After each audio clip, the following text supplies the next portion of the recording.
So now on Talking TV, we are joined by a legendary broadcaster who's been involved with a brand new TV channel. It's a warm welcome. It looks sunny there to Alex Dyke. Hiya, Alex.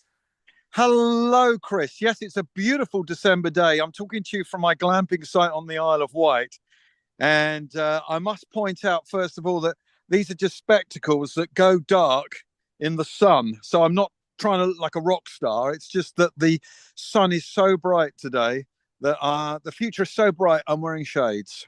I tell you what, they suit you. They really do suit you. Now, tell us about Rewind TV because obviously it's been going since probably it's about 6 months now. But how did you get involved with the channel? Because we can see your face on there from time to time. How did it come about? Yeah, it was just through a friend, really. I heard that the channel had started. We were talking about them, and he said, you really should get in touch with Oscar and Jonathan and Richard, who are already there. Because, I'm a big TV fan. I love classic TV and old movies. And I'm a big fan of anything retro. As you can probably see behind me are some beautiful retro American Airstream caravans here on my glamping site that are from the 40s right up until the 1980s. So I like all things retro, really, particularly TV and film. So it was suggested that I get in touch with the guys, and we had a lunch, and we've been working together since, well, about 9 months ago, actually. That's amazing. I mean, there were some great ITV acquisitions in the opening lineup. Department S, Clive James, World in Action Week as well. My pick would be Thriller. Every episode I've seen on Rewind of that so far has been brilliant. Mm. Yeah, there's some good stuff, and we've got some good stuff coming up. So you were saying you did a list of programs you wanted. Yes, all four of us sat down and made a list. In fact, we did it individually, and then we sent the lists to each other. And you unfortunately quickly realize that not everything you want to show you can get the rights to, because there's a problem with the estate or licensing or some kind of rights with a provider somewhere. So some of the stuff we wanted, we've not been able to get yet. And I'd imagine that's the same for a lot of broadcasters. But we're really thrilled with what we initially got, and we're even more excited about what's coming up in 2025. And you've done a brilliant program that was transmitted at the end of October, original programming, and there's plenty more. We'll talk about that in a moment. But My TV Rewind, where you interviewed the fantastic broadcaster Michael Aspel, that was an amazing hour of. It was absolutely brilliant. I mean, what was Michael like? He was lovely. He was such a gentleman. And we were very fortunate to get him. But of course, the thing is that all four of us have been around the block a few times. So we know some really interesting people. So we didn't go through an agent. We just picked up the phone. We wanted to try one to see how it went down. So Michael was our, what a legendary guinea pig he's been for us.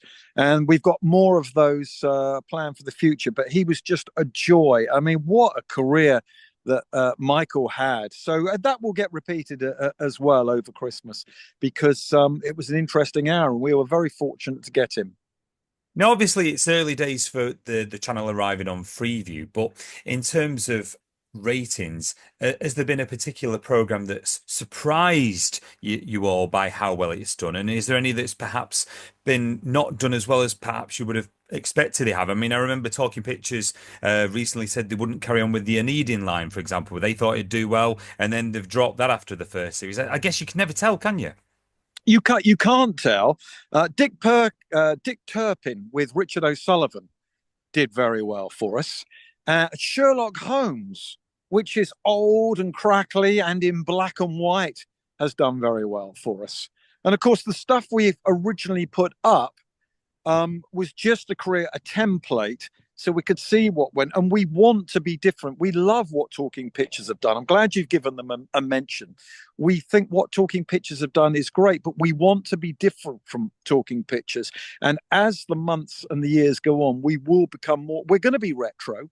I see us as a bit more rock and roll than Talking Pictures in the way we present our shows, with the assets in between the programs and what we put on. And we love what they've done, but we definitely want to be going for a slightly younger audience than them. And I love the bits, Stephen, on the socials that you've been putting, like the outtakes. There was just to get engaged with the list. You had Windsor Davis outtakes from a Heinz curried beans advert. I remember seeing. I thought that it's just brilliant the stuff that you're finding. But do you know, for example, you mentioned we're on about original programming. You've got some great Christmas specials, Stereo Underground with Richard Latto. I'm guessing that's a kind of a spin-off of the BBC show and the podcast that he's done. Very popular. Yes, well, Richard is the guy that finds all of those great outtakes. I mean, he knows everyone in the business. He's got a fabulous archive of his own, and he's working with some brilliant people. But not only that, he's a very, very good broadcaster. And when he was at the BBC, he had this program, Stereo Underground, and it was the most downloaded program from BBC local radio. I mean, I don't know if he was beating the big boys at Radio 1 and Radio 2 and Radio 4, but I think he was getting 35,000 downloads a month for Stereo Underground. And the BBC, in their wisdom, axed it. So now he gets the chance to do it in vision on Rewind TV. But it's brilliant. It's such a good idea. And you yourself have got you've got a show over December. Bubblegum and cheese. What can we expect with bubblegum and cheese? I love the Well, title. Bubblegum and Cheese. I started Bubblegum and Cheese on commercial radio in about 2005. Bubblegum because of bubblegum pop, stuff like Sugar Sugar and the Monkees. That was a genre, particularly in America in the late 60s. And of course, a lot of that stuff was very big in Britain. And then cheese, as in anything cheesy. And I started the program on Saturday morning on on local radio, on Isle of Wight radio, in fact, where I'm sat now. And it got networked around the network that we were on and went to 17 radio stations. And then I went to the BBC and they said, we'll have some of that. So it was the soundtrack to Saturday mornings in the South. Once again, a very, very popular program, just like Stereo Underground. What did the BBC do? They axed it. So that is going out on Rewind TV for Christmas. And we made one and it looked so great. And we showed it to a few people that they were so pleased with it. We've now made another 10, which will go out next year. It's absolutely brilliant. And there's also another program in December, Tracing the Rails. And I've seen the trailer for that, and the CGI in just the trailer alone, it looks like a brilliant series. Yeah, well, those guys came to us. They were on YouTube, and they came to us, and we sat down with them and thought, hang on, we have to hang out with these guys. They've got their own helicopter. So that's how they got the gig. But I mean, there are so many people out there making brilliant content now that just needs a channel to love it. And that's what's happening with Tracing the Rails as well. I love the fact that there's original content in there as well as the archive content. I think it's brilliant, and I think it's hard, like you say, for archive TV channels to stand out, especially like you say, there's That's TV, there's the great TV channels that show the same programs in a loop. But you seem to have found a great niche with a lot of American programs that you're getting in that have not been shown in a long, long time. I mean, the first one let's talk about is Different Strokes. I don't think it's been repeated since the days of Sky One in the early 90s. Yes, it's funny, isn't it? You're saying so. I remember Different Strokes from the 80s, and I've got a feeling it was on Channel 4 at tea time then. It may have started off actually, it's British Life on ITV. And we're trying to get stuff that's not repeated. And then you go for something, and then someone says, oh, that was on Forces TV 18 months ago, so we don't go for it, or that was on another channel. So we think, well, we won't get that, and I am looking forward to that. But the one I'm really excited about is Policewoman, which I know was somewhere a couple of years ago, and you had to pay to watch it. Well, Angie Dickinson, the star of that, never looked better than she did when she was making that series in the mid to late 70s. She was married to Burt Bacharach at the time, the famous composer and songwriter. Oh. And the program was so much work for her, and it took the shooting season was such a long season. It took a toll on their marriage. But what a legacy she's left us in that TV series, Policewoman. So yeah, we've tried to go on for we've tried our best to go for American stuff that has not been seen in Britain for years and years and years. And I think you succeed in it. Though. I mean, in December we had Bewitched that started, and then I suppose you've got the natural follow-on. I Dream of Jeannie started in January. The two shows seem to complement each other. Yeah, well, people got excited about Bewitched, which was made by Screen Gems in America, and they made The Monkeys. And Screen Gems were very clever. They would make, say, Bewitched, would be shown on, I can't remember what channel it was now, but say it was ABC. And then NBC would think, oh, hang on, we want one of those. So Screen Gems made another one for the other side. So Larry Hagman in I Dream of Jeannie is coming up. And we like Bewitched because my first crush as a schoolboy was on Elizabeth Montgomery. I fell in love with her. I thought she was absolutely gorgeous. And it was original girl power in the 1960s. I didn't even realize until researching this that Dick York left after 3 years, and then Dick Sargent came in. I had no idea that the husband in Bewitched changed halfway through the series. Yeah, two Darrens, both Dicks. Dick York was the first guy. He had awful trouble with his back. He was in constant pain with his back. And it got to the point where he had to lay down between takes for hours and hours and hours. And then they couldn't film because he was in so much chronic pain with his back that they got Dick Sargent in. But they were both very good. And you've also got some US miniseries, some that I've not heard of. I remember, I think Cain and Abel certainly is. I think I remember growing up. But you've got The Blue and the Grey, you've got From Here to Eternity, Born Free. Again, great acquisitions from the US and some that viewers might not be familiar with. Yes, and to get Natalie Wood on our channel, I'm very, very excited about that. And that is a really, really good series From Here to Eternity. And I remember watching it the first time round, and we try wherever possible to get stuff that's withstood the test of time or stuff that hasn't withstood the test of time and is really funny to watch now. I think there's a big market for, and whether the guys at Rewind to go for this or not, I don't know, but saying, look, we've got this program, it's crap. It's so bad, we thought we'd share it with you because you can laugh at this with us. And we've got a few programs tucked away, which I'm going to try and get the guys to show in a funny way in the future. Whether they will or not, I don't know. But all this stuff you're mentioning at the moment has really withstood the test of time. And well, speaking on things that are funny to look back on now, but they've discovered a new audience here in the Benson household. You've been showing That's My Dog. My 8-year-old son Arthur was watching that with me the other week, and absolutely loving it. It's been great. You've been showing the TSW and some of the Westwood archive as well. Yeah, that was down to Richard. He knew where all the bodies were buried, and I'd never heard of That's My Dog before. Why would I? I grew up in the Southern TV region, so I never saw That's My Dog, and there's something about it that it hooks you in, and you think, oh, I'm not going to sit through. Oh, hang on a minute, I'll just watch. Before you've known it, you've seen the whole program. It is, and then another one starts. That's the thing. It does. It does. It's like who's going to be the celebrity this week, and it does. It sucks you in. It really does. Now, obviously, you've got Fantasy Island that started as well recently, and Married with Children. And it's interesting what Rewind have done. I think it's a great idea because you've made it suitable, kind of in the tea time slot, and then there's the uncut version on late at night. A series I never watched growing up, to be honest, but I've seen bits of it now on Rewind. Yeah, it was a massive hit in America, and it's still funny. It's just that some of it you probably wouldn't. Well, it definitely wouldn't be written into scripts these days. There's nothing in there that's really, really offensive. But you've got to be very, very careful as broadcasters these days. And I think it was Alan Carr who said, whatever will get me finished is nothing I'm going to say in the future. It's something I said and forgot about 10, 15 years ago.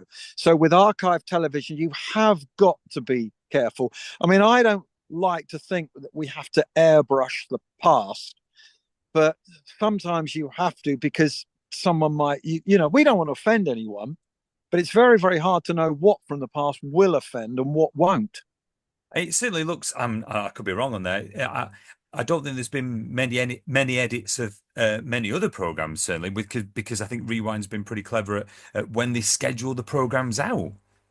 Yeah, and we do say that this was made in different times, and we really don't want to cause offence because we don't want to cause offence. But there's a fine line between, as I say, editing out and airbrushing the past and putting something out that's not, that hasn't been touched.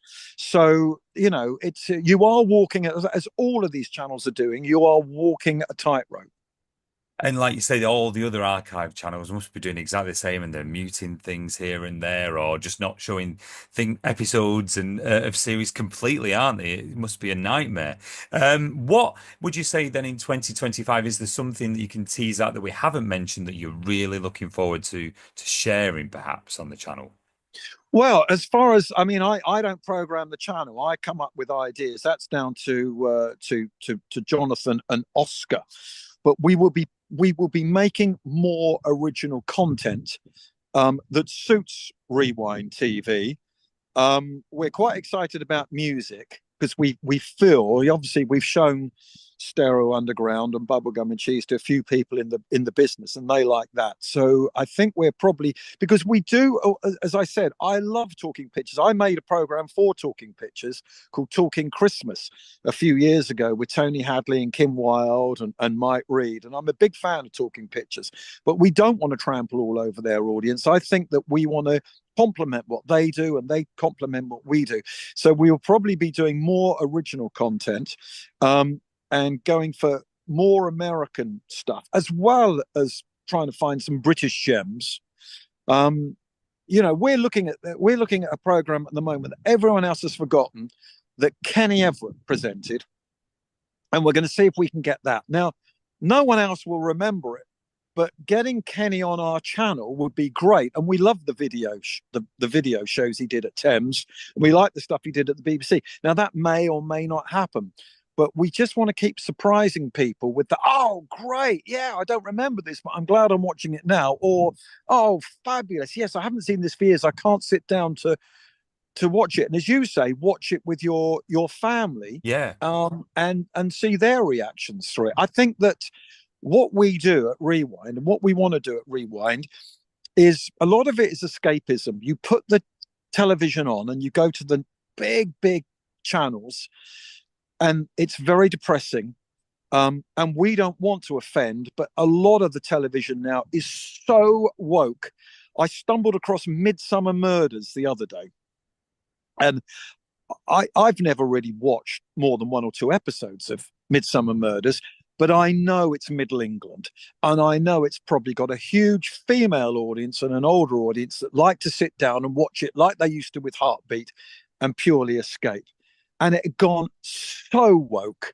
They had ticked every single box in it. And I thought, do you know what? I don't want to watch this. I know you've ticked every box in it, but that's kind of going to spoil my enjoyment. So I'm going to head for some real retro TV. And I went back to Rewind. Do you think that Rewind would perhaps consider a US or a UK or a classic soap at some point? Do you think there might be a room for a Dallas or I mean that Dallas, crikey, that's not been shown in a while. But do you think there'll be a soap perhaps appearing in the future? Well, I would think that CBS, who own the rights to Dallas, it Yeah. would be very, very expensive to show that. And the channels that are showing it want you to part with money for it.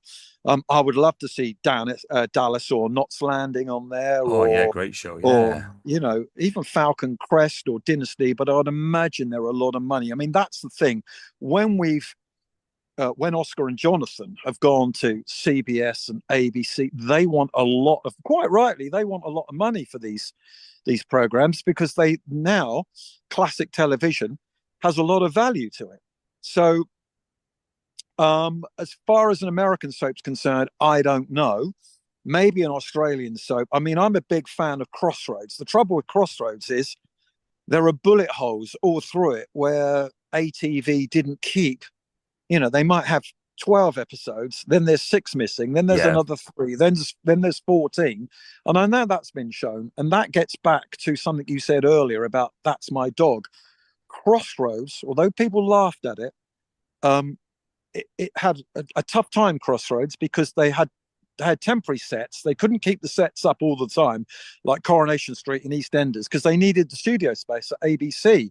They shot it all on videotape. if someone made a cock up, they usually had to leave it in or cover it up because it was all shot as live on videotape. So it's become a little bit of a joke. And Acorn Antiques was a great send up of it with Yeah. Julie Waters and Victoria Wood, wasn't it?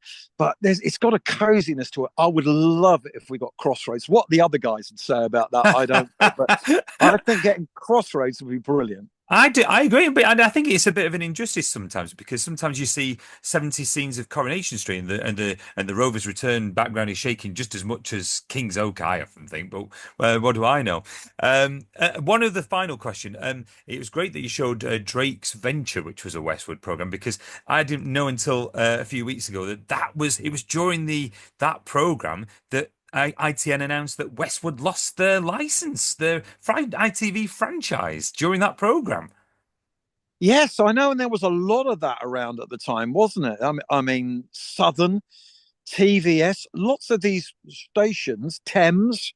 Um, Mind you, that was probably down to politics and Margaret Thatcher that Yeah. Thames. But it was amazing that some of these people who invested a lot of money into television were making very good product, lost their franchise, and that's a good case in point. Well, I tell you what, Alex, thank you very much for joining us. I absolutely love Rewind. Channel 95 on Freeview if you haven't discovered it. It's been a pleasure and all the best for Bubblegum and Cheese. We'll look out for the 10 episodes in 2025 and keep up the great work.